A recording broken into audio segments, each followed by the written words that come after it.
Fala galera, sejam todos bem-vindos a mais uma aula do curso Descomplicando a Eletroterapia.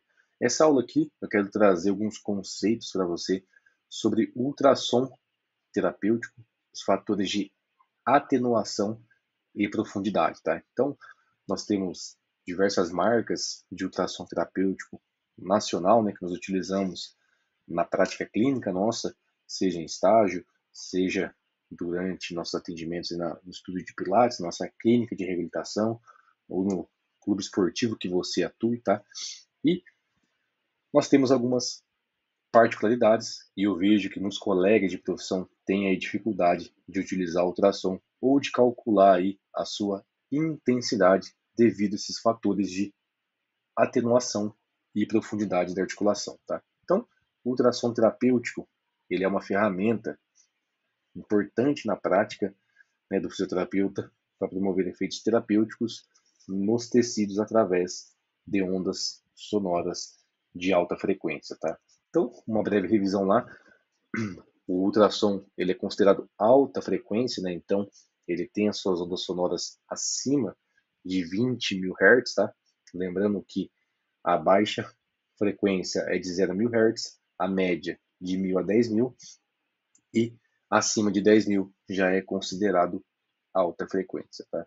Então, nos aparelhos nacionais, nós temos ultrassom de 1 MHz, que ele penetra mais profundamente, até chegando a 5, 6 centímetros, algumas literaturas trazem para a gente, e o ultrassom de 3 MHz, ele penetra ali em torno de 2, até no máximo, aí dependendo do tecido-alvo ali, 3 centímetros, ou dos tecidos que a onda tem que transpor até chegar no tecido-alvo, tá? Então, o modo de emissão dos nossos ultrassom é o contínuo e o pulsado, né? O contínuo ele produz um efeito térmico, gerando calor nos tecidos profundos, e o pulsado minimiza o aquecimento e é utilizado para efeitos atérmicos, que nós chamamos, ou efeitos mecânicos, como redução de edema e estímulo da regeneração, né?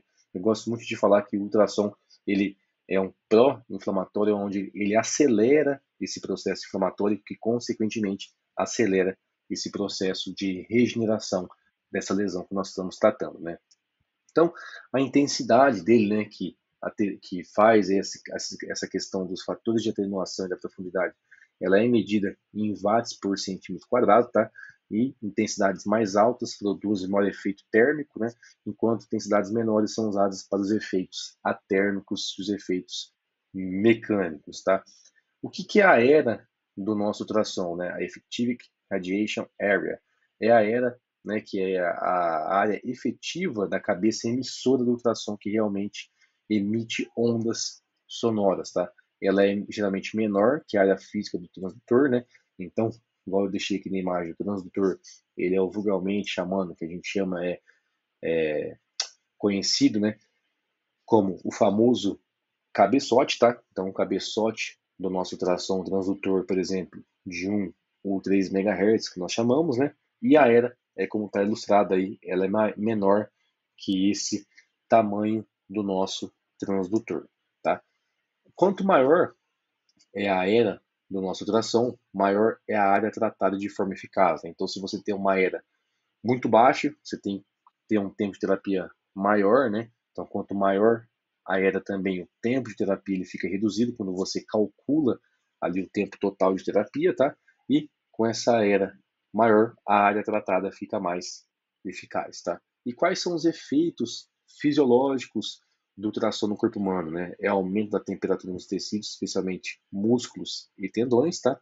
Que geram, né, os benefícios de aumento da circulação sanguínea, aumento da extensibilidade de colágeno, principalmente em músculos e tendões, tá? Relaxamento muscular e aumento do metabolismo celular, tá? Já os efeitos atérmicos, né, conhecido como não térmicos ou mecânicos, causados pela cavitação, né, que são as formações de bolhas gasosas e microcorrentes nos tecidos, né, geram os benefícios de aceleração de processos de cicatrização tecidual, estimulação da produção de colágeno, redução de edema e inflamação, né, e também a melhora da regeneração celular, tá? Então, O efeito da atenuação, né, que é ao atravessar os diferentes tecidos do corpo, a intensidade do ultrassom vai diminuir devido a essa atenuação, né, que é a perda de energia, tá? Pode ser por absorção, reflexão e refração das ondas, tá?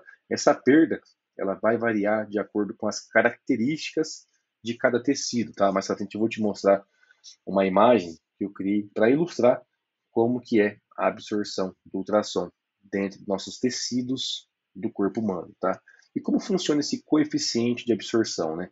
Os tecidos com maior conteúdo de proteínas e colágenos, como músculos, tendões e ligamentos, né? E também os ossos absorvem mais energia e, consequentemente, nesses tecidos a atenuação é maior, né? Então vamos dizer que, por exemplo, para você passar ali a pele, a derme e a epiderme, teoricamente ali, por exemplo, você perderia 0,1 a 0,2 ali dessa intensidade. Já se você fosse tentar transpor essa onda sonórica, né, do ultrassom em um tendão, por exemplo, um ligamento, uma cápsula articular, em vez de ser 0,1, 0,2, você perderia em torno de 0,3, 0,4, o que diretamente vai influenciar na intensidade final que você quer ali administrar nesse tecido alvo que você está tratando, que você também vai entender mais ali para o final da aula, tá? Então, aqui eu criei uma tabela para te ajudar de coeficiente de absorção, para você mais ou menos ter uma noção de quanto pode chegar aí, dependendo do tecido,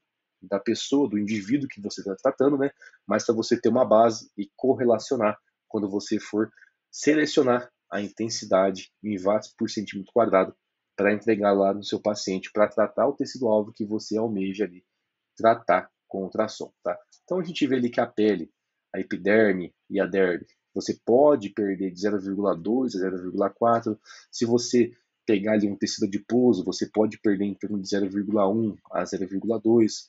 Por exemplo, eu coloquei aqui o músculo do ombro, né, o músculo deltoide. Você pode chegar a perder de 0,2 a 0,5, né? Então, tendões do manguito rotador, né, que são ali tecidos ali, tecido conjuntivo, você pode ali perder mais porque o ultrassom tende a ser mais absorvível ali naquela área, né? Então de 0,7 a 1. Então só para você correlacionar e ter uma noção e saber que a intensidade ali, ela tem esse efeito de atenuação. E você vai perder muita intensidade desse ultrassom quando você vai tratar ali tecidos mais profundos, tá? Então, o osso, ele reflete, né, grande parte da energia do ultrassom e por isso há uma perda significativa da intensidade quando as ondas chegam até essa estrutura. Aí, ao chegar no osso, praticamente toda a energia ela é absorvida, tá?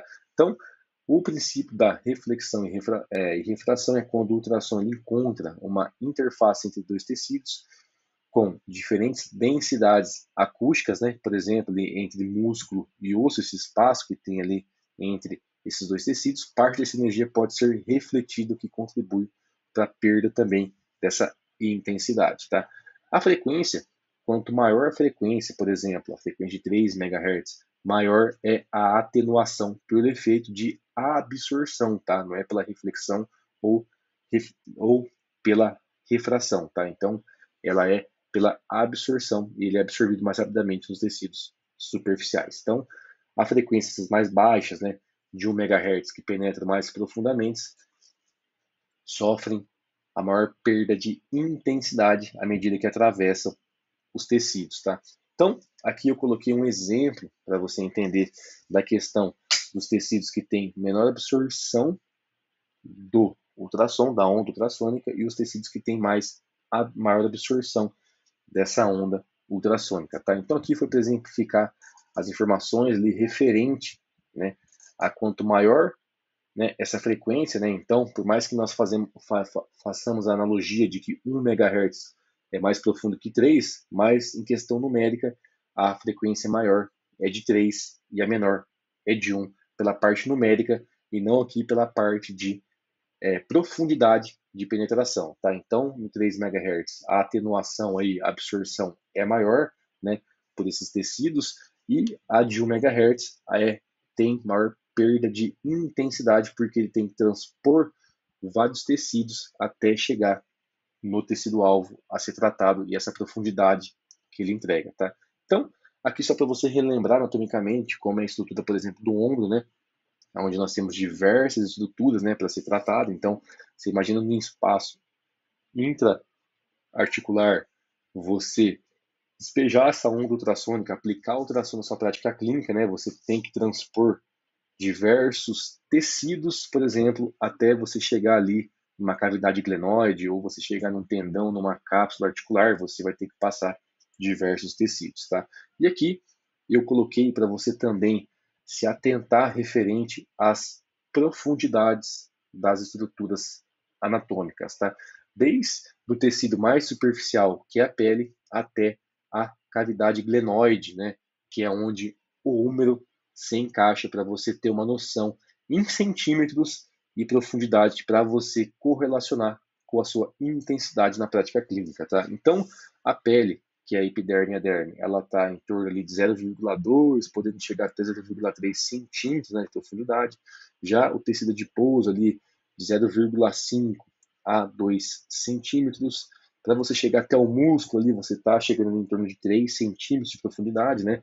Questão ali de você chegar nos tendões do manguito, você pode estar de 2,5 até 5 centímetros de profundidade. Pele, né, até a bursa subacromial, de 2,5 a 4 centímetros, até ali a cápsula articular desse ombro, né, pacientes que têm ali a cápsula adesiva, pode chegar até 6 centímetros, e também a cavidade glenoide até 6 centímetros. Lembrando que cada paciente tem a sua particularidade, né? Então, se você pega, por exemplo, um paciente bodybuilder, que tem ali uma vasta hipertrofia muscular, que tem uma densidade muscular maior, com certeza essa profundidade pode chegar até 6 centímetros. Você pega um paciente ali que é um paciente não atleta, que não tem tanta hipertrofia, por exemplo, desse ombro, pode chegar até 3, 4 centímetros, né, da pele até a cavidade glenoide, que eu estou aqui correlacionando para você. Se você pega um paciente mais obeso também, que tem bastante densidade de tecido adiposo, também pode mudar, tá? Então você tem que ter essa analogia e saber que cada paciente tem a sua particularidade, né?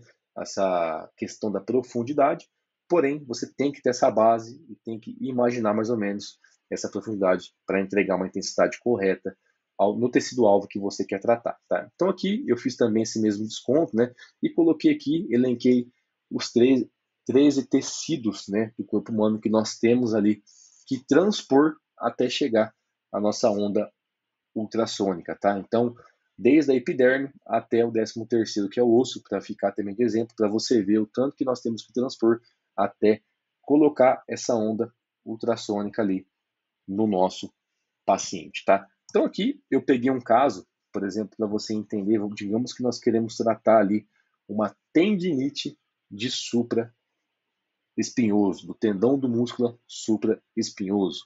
E digamos que ele está a 4 centímetros. Então vamos olhar aqui na tabela. Essa primeira tabela aqui do lado esquerdo é a intensidade que vai chegar no nosso paciente. E do lado direito aqui nós temos o 3 MHz e 1 MHz. E esse que eu coloquei em vermelho aqui, ó, é o que eu vou colocar no meu aparelho. Então aqui, se você subir a linha aqui do 1.0 em vermelho até lá em cima, você vai ver que, digamos que esse tendão do músculo supraespinhoso esteja a 4 centímetros de profundidade. Se eu colocar uma intensidade de 1 ou 1.0, 1,0 watts por centímetro quadrado, se a gente correr o olho para a esquerda, lá no meu tecido-alvo vai estar chegando não 1 watts por centímetro quadrado, mas sim 0,5 watts por centímetro quadrado, porque nós temos o efeito de atenuação dessa onda, dessa intensidade da onda do ultrassom. Então ele vai ser absorvido ali pela derme, epiderme, tecido adiposo, pelo músculo, até por uma cápsula articular, ou por ali o líquido sinovial que está nessa articulação, está chegando ali em torno de 0,5. Então esse é o raciocínio clínico que você tem que ter, você precisa saber sobre esse efeito da atenuação para você aplicar o ultrassom com essa intensidade correta no tecido-alvo que você quer tratar de forma assertiva e eficaz, tá? Espero que tenha te ajudado.